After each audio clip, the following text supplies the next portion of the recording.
આપના ધારાસભ્ય ચૈતર વસાવા વધુ એક કાયદાકીય ગૂંચવણમાં ફસાયા। ભરૂચના ઝઘડિયા જીઆઈડીસી પોલીસ સ્ટેશનમાં 2 ફરિયાદો બાદ હવે ભરૂચની કોર્ટે તેમને તેડું મોકલ્યું।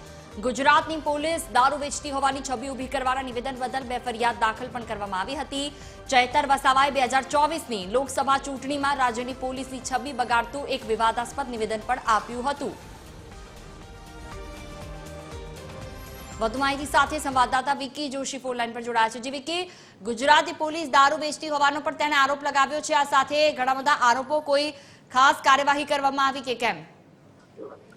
જી, આપણે 2024ની લોકસભા ચૂંટણી સમયે ઇન્ડિયા ગઠબંધનમાંથી ચૈતર વસાવાને ટિકિટ અપાઈ હતી અને અંકલેશ્વરમાં એક બેઠકમાં તેમણે કે ગુજરાત પોલીસ દારૂનું વેચાણ કરતી હોવાનું વિવાદાસ્પદ નિવેદન આપ્યું હતું, જેને લઈને જે તે સમયના ભરૂચના તત્કાલીન ડીએસપી મયુર ચાવડાએ કાર્યવાહી કરી હતી પોલીસની છબી બગાડવાના આ વિવાદાસ્પદ નિવેદનને લઈને।